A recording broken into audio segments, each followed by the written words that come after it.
the current situation, the challenges affecting young people are cross-cutting, and first of all, I want to say that we are in a period full of blame games, like one of the writer put it.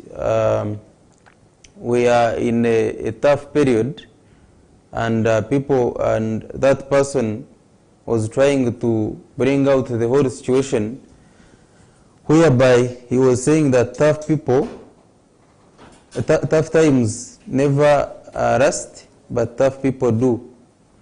So he was explaining the whole story, whereby the country was having a lot of challenges and everyone was trying to bring out a blame to one another.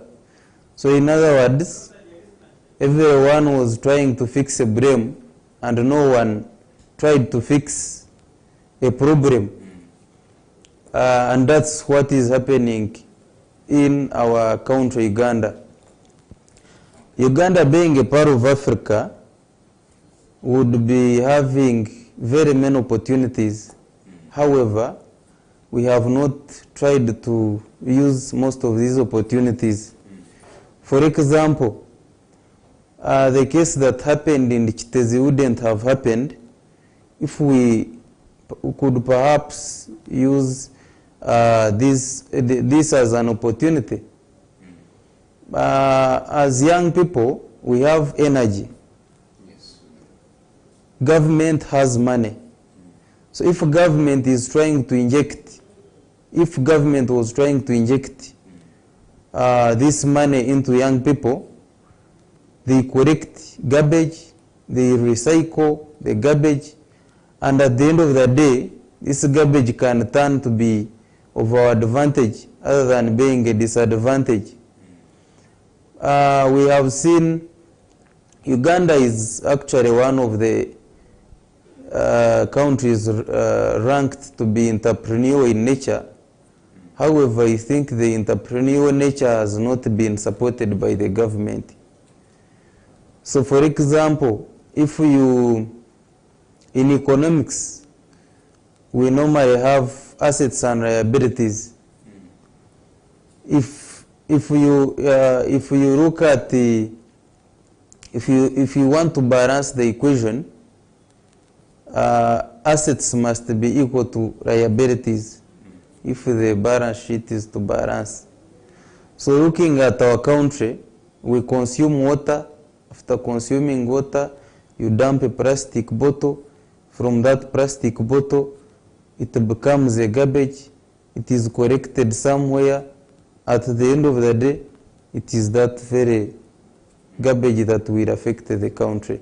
If that bottle is recycled into another, maybe disposable, it will be, maybe it would at least bring out cash within our pockets. But we are using, we are leaving out the fact that we can actually invest in that garbage and bring out the money.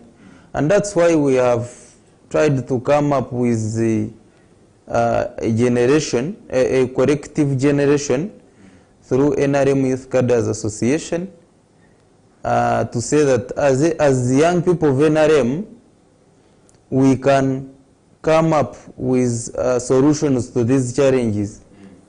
And one of the solutions have been, one, to see that we have a circle within us.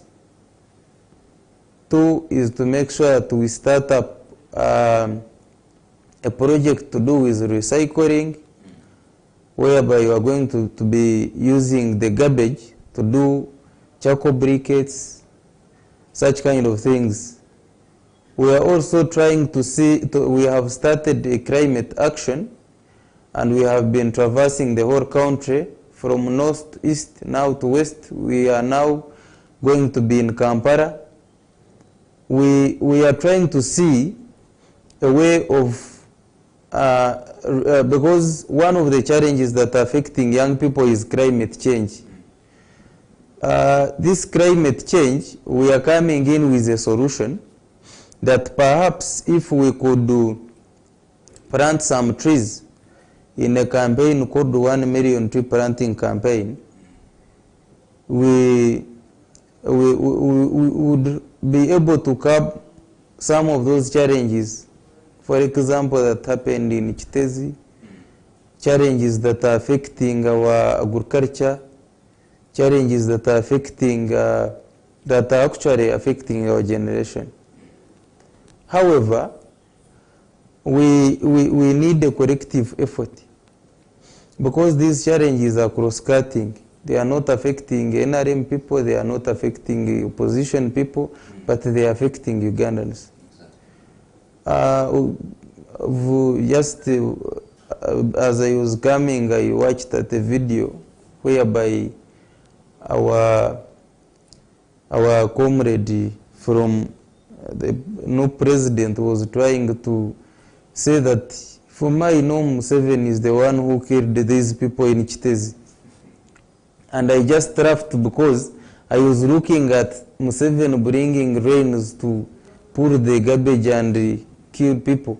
So we are in that situation, and we have faced a lot of challenges with those situations, because as we are trying to mobilize our young people to have collective effort, someone else out there is trying to demobilize by putting a blame to one person.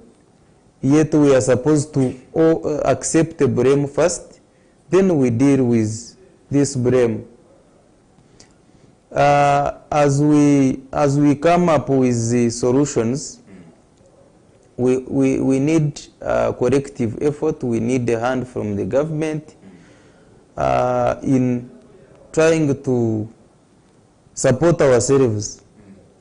For example, these young people coming up with enterprises should be supported through, by the government through the World Bank program. But all these, as you know, all these things have been put on hold by corruption that is affecting the generation. And perhaps that's why you are saying the Kenyans trying to be on streets, the Ugandans, the Nigerians, because we see that these challenges can be solved if these people are not corrupt, perhaps. Let's first talk about corruption, basically. When you look at corruption, it is something that is affecting almost every person. And mentally, when you're looking at a young person, you are sure there is a high percentage that they will be tempted to these, maybe to corruption. Yes. Because of the current situation in Uganda. There's a lot of unemployment. There are so many people who don't have what to get. And if they are tempted, if someone offers something like that, they will go to that direction. So as a youth leader, how do you think young people can maybe distance themselves from corruption? One, young people can distance themselves from corruption by doing what we call integrity. You see, to some of us who have always gone to church, there is the integrity that is always commanded. However, this integrity has been swept away by the young leader, the old leaders, because if we are to look at the integrity of these old leaders, because we normally say that charity begins at home. So these young people are the sons of ministers who have been stealing in government, are the sons of parish chiefs who have been stealing in government, are the sons and daughters of these all people who have been stealing government money. So as I have told you, it has been a challenge for our generation to see of distancing themselves to corruption. But it is very simple, because if you are trying to command integrity, you can command it within yourself. It is inhuman. First of all this that is happening, it is happening because people were not brought up in better to do families that were supposed to have commanded them not to be involved in corruption. So as young people, we are trying to see how we can do mindset change, because even if they bring a sack of money and put it there without mindset change, at the end of the day we might end up losing, because if someone's mind is still in that cycle of negativity, it is very, very hard to get out of this situation. For example, if these young people are thinking that the NRM ministers are the ones taking the money, without knowing that the opposition side is also taking a lead, they will think maybe this is a political show-off, maybe this is something to do with politics, and they end up not doing corruption as it was supposed to be. Taking an example of what happened of recent when they were trying to march to parliament, some of us could not involve ourselves in that fight because they thought maybe since you are coming from the NRM side, you're spying, you are eating with the big fish, and at the end of the day, you end up not achieving what you are supposed to achieve. So I think if we are to have a better generation, we need mindset change. One, we need corrective efforts. We need support from the government, as the president had said, that they will need to support these young people to fight. Even yesterday he said it, even on the International Youth Day, that the only challenge we are having as a country is corruption. So as young people, we need to see a way of raising our voices as a way of getting out of these challenges. Young people are looked at as a vulnerable group, and everyone is using it to earn money. Because you being a vulnerable, anyone from the public can use you to get money and go back. So as you have been seeing people who use the vulnerable people on the streets to earn money and to earn a living. So that's how young people are now being looked at. So how can they be sidelined from this? Like, since anyone wants to take over them, could there be maybe solutions to having them not be used like to that extent? Yes, the solution is one. First of all, you have to believe in yourself as a young person, because if you don't believe in yourself, at the end of the day, someone will make you believe in yourself by positioning you somewhere to get money and move on. What is happening right now is that young people have lost trust in them. Some of them who have finished 10 years on streets, some of them who cannot afford to buy a ranch of around 2,000 shillings on a budget line, they have totally lost hope. So that's why in most cases when someone like from opposition comes on board, they think that is the only person that will get him out of what they are facing. And I want to really say that even if His Excellency Yoweri Kaguta Museveni is no longer in power today, the challenges we are facing will continuously happen unless we believe in ourselves and organize ourselves. First of all, if you look at recently what has been happening, is that these young people are saying, for me, if I don't see Bob Wine talking about something, then it means that that thing is totally wrong. So they are shifting all their beliefs, their trust and everything into someone, into an individual. They are trying to see that if their MPs are not talking about something in parliament, then it means they should not talk about it. I've seen a lot of things happen, even in our previous elections, whereby the only thing that young people could ask from politicians are the jerseys. We need football, we need balls, volleyballs, jerseys. So, and our challenges now are not football, not jerseys. Our challenges are not something to do with the Mereyarero, Perau, to go and eat Perau on a Thanksgiving. That, like I've seen most of these politicians are now saying we are coming up with Thanksgiving. Because they know that when they put a Thanksgiving and they put rice, young people will go running for that rice. So to me, I think young people should distance themselves from such things of Thanksgiving. Sijui honorable ministers put a Thanksgiving of, we go and collect rice, 20K, you go and collect 20K from. So at the end of the day, when you collect that money, 20K is not a sustainable money that at one time you will afford to buy yourself something.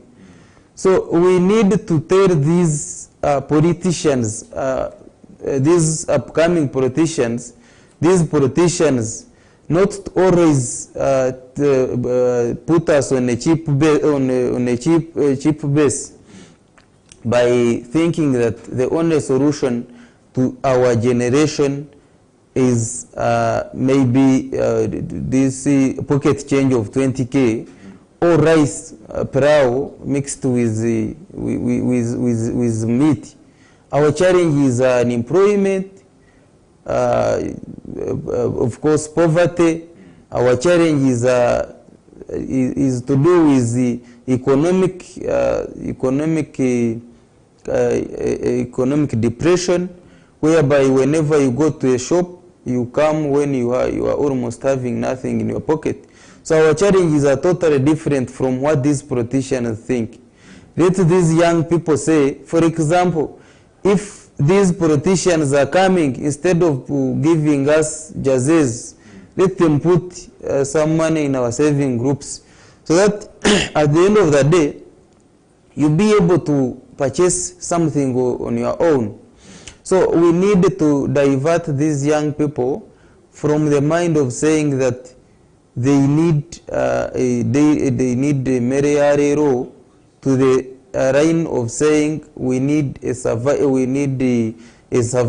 long-term survival base, which is sustainable. For example, to you young people who are watching and who are listening to me, in case a politician comes to you, tell him, we have a circle here, we have a saving group here, we have our farm here. If you want to solve our challenges, invest here, so that we can also get some money out of it. Not buying for them jerseys, not buying for them maybe volleyballs, balls, as if the only challenge is that even if you want to buy yourself a ball, you can buy it after achieving some money, after injecting some money there. Then because these are luxuries that we shall live to regret when we are almost approaching the 40s of our age. So what long-term solutions does NRM Youth Cadre have for these young people? And by the way, do you only target NRM youth or youth? We target all young people of Uganda. As I have told you, our challenges are cross-cutting. Yes. And even when you see what has been happening in the eastern region, we had people who were from FDC, DP, as long as they believe that their energy can be helpful when they are using it collectively. We have people from NOP who were helping us to plant trees in northern Uganda. So our solutions are cross-cutting. As the challenges are cross-cutting, our solutions are cross-cutting.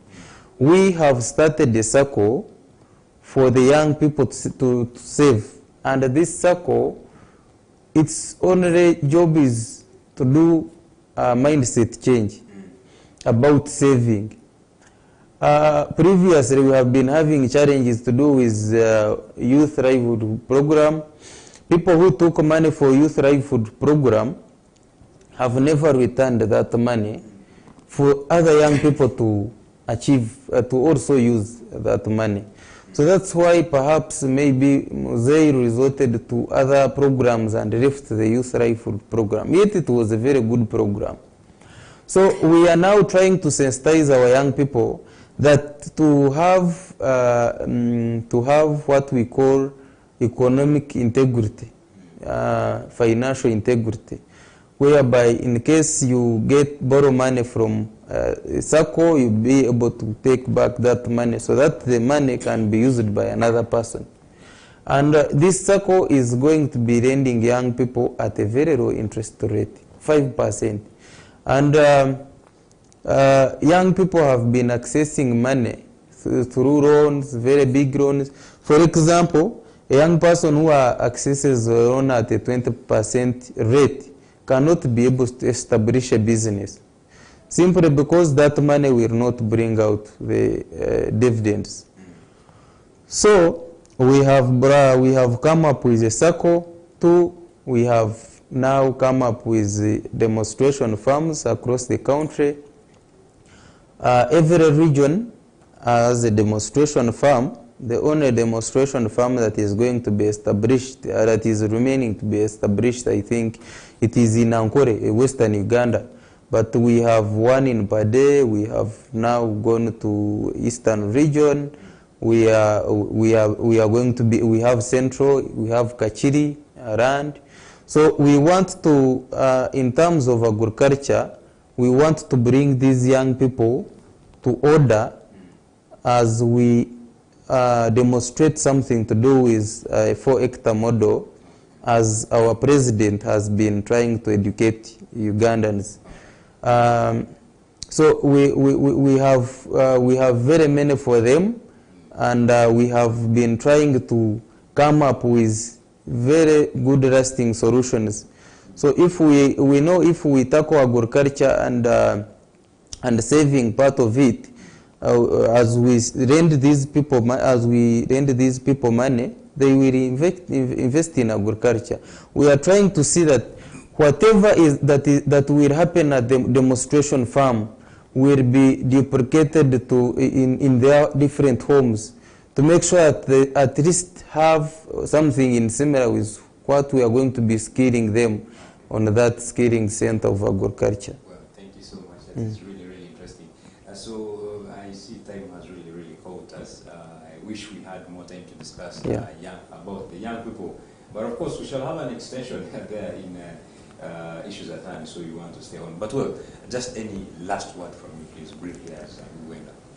Yeah, my last word to Ugandans, most especially young people, is that they need to come together to rescue themselves out of poverty, unemployment, and this economic depression.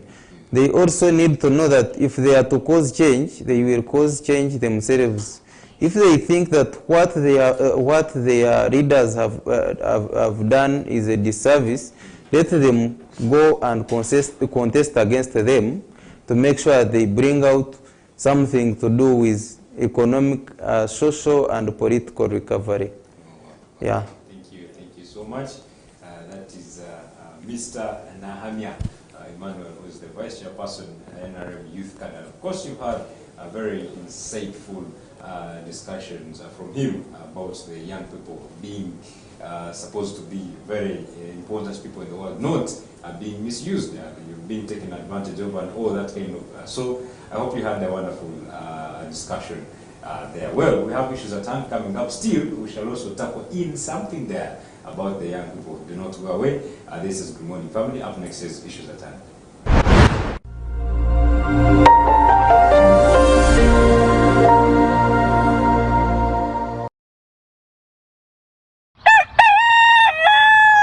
Broadcasting from the heart of Kampala. Good morning, family.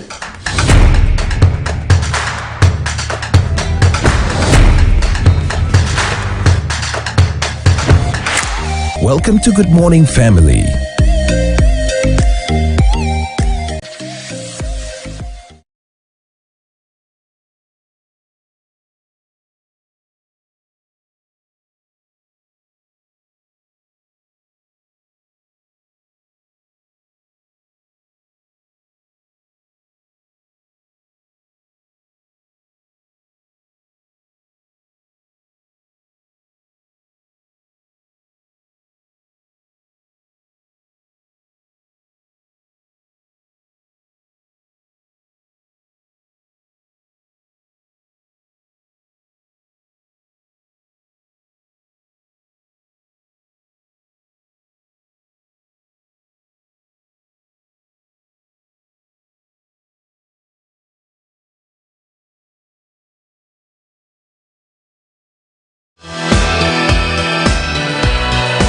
This is Church of Uganda Family TV, enriching lives.